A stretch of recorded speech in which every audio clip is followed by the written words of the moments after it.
Hey everyone, welcome to the Dark Psychology World channel. Just yesterday, a buddy of mine dropped by. He's been chatting with this girl almost daily, but he's stuck. Their chats are filled with small talk and he can't seem to reach her on a deeper level.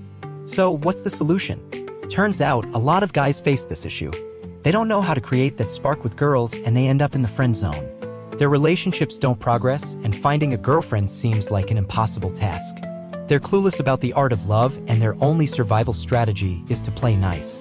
Today, I'm going to teach you guys how to flirt with a girl through chat and take your relationship to the next level. First off, you need to understand that there are two types of chats with girls, topic-based and emotion-based. Topic-based chats are straightforward. Say a girl loves to travel and has been to many places like France, Italy, and Japan, and you also happen to love traveling.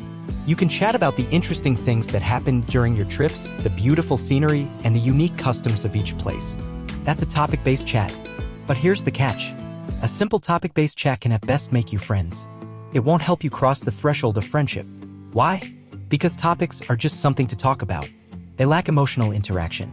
If a girl's chat with you is always plain talk or she's just listening, then the topic isn't really important for your relationship. Even if you and the girl have endless topics to chat about without emotional interaction, it's still hard to upgrade to a romantic relationship. So remember, guys, it's not just about the topics, it's about the emotions too. Sometimes you might feel like you have endless things to say to a girl.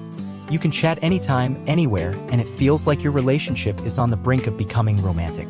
But then she tells you she has no feelings for you. You're just talking to her, and at most, she sees you as a friend. That's because you're missing emotional interaction in your chats. Emotional interaction is key in chatting. It's about discussing the relationship between the two of you. It's about creating ambiguity, which is essential before starting a relationship. It helps you break through the friend zone. Let's take an example.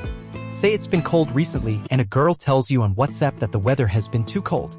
How would you reply? If you say, yes, it's been really cold recently. I put on my down jacket, you're just talking about the topic. It doesn't involve her or the relationship between you two. If you say, yes, it's been really cold recently. You need to wear more clothes, you're showing a bit of emotion. You're showing her you care. But this emotion is not enough. It's the kind of care that exists between friends. It might be useful or it might be useless. Even if it works, a word of concern brings very little emotional stimulation to girls. Not all girls will be touched by this kind of verbal care. Some might even resent it. But if you say, yes, it's been really cold recently.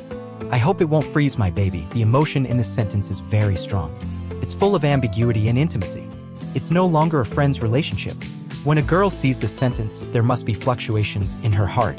It creates excitement. This is where we talk about emotional breakthroughs. Interesting expressions of emotion can cast an air of ambiguity in your relationship. After you express this emotion, girls will definitely respond to you. And the girl's response largely represents her attitude towards your relationship at this time.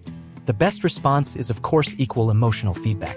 For example, if she says, thank you for your concern, baby, she's accepting the ambiguous relationship between you two. It even means that you can get closer to her. If she replies with a haha or a cute expression, that means she won't refuse. She doesn't resent being ambiguous with you. This is equivalent to a green light. You can talk to her about more emotions in the future and create more ambiguity. And if girls don't respond to you, or maybe she changes the subject, then it's very possible that she's just a little disgusted by your ambiguity. She might even reject it. So remember, guys, it's not just about the topics, it's about the emotions too. So, what you need to consider at this point is to reduce the investment in ambiguous emotions in your subsequent chats. There's a basic principle when it comes to flirting with a girl. She must have a certain liking for you, trust you, and not be disgusted or repelled by you. Only then can you confidently and boldly create ambiguity with her and get closer. If you're unsure whether a girl has a crush on you or if she rejects your ambiguity, you can test her first. For instance, if a girl says it's been really cold recently, you can respond with something like, of course not, my broad body protects you from wind and rain. Of course, you're cold. This sentence is actually an exaggerated way of testing her as a joke. If she responds well, you can gradually increase the ambiguous emotions. There are many ways to test a girl. You could also reply with something like, would you like a cup of hot milk tea to warm me up? If she replies that she wants it, you can add an obedience test to her, like, then show me how cute you are. Only cute girls can drink milk tea. You'll find that even the reply to test a girl contains a certain amount of ambiguity. And when a girl gets used to your ambiguous emotions, she will never refuse to flirt with you. Speaking of which, I believe you guys already know how to have an ambiguous relationship with a girl. But at this moment, I want to give you a heads up. There's only a thin line between ambiguity and flirtatiousness. Ambiguity can improve your relationship with girls, but being too flirtatious will only make girls gradually dislike you. A very popular word now is greasy. If there are too many ambiguous and intimate emotions, it becomes flirtatious. In the eyes of girls, you become greasy. That's why some guys, even though they know how to create ambiguity with girls, often end up being self-defeating because they can't grasp the scale. As mentioned above, a girl must have a crush on you to be willing to flirt with you. But girls' favorability also has levels. Some might just think you're good and can have more contact. If at this level, girls won't resent you flirting with them from time to time, but they will resent your continued strong ambiguity. Just like, do you like to eat sashimi and Japanese food? If you eat it from time to time, you'll be very happy. But if you're asked to eat it 3 meals a day, will you bear it?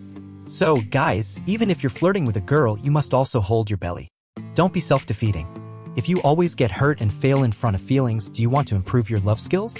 To get rid of being single or to save yourself for love, even if you know nothing now and are confused and lost, then don't be afraid.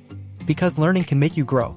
If you want to learn how to chat with girls, want to learn how to attract girls, want her to chase you, or if you're in love and chasing a girl, or need help with emotional issues related to dating recovery, then pay more attention to my video sharing. Don't forget to give it a thumbs up. You can also share these fascinating insights with your family and friends. Hit the subscribe bell and you'll be notified when new videos are posted. Here's the Dark Psychology World channel. Thanks for watching, see you in the next video.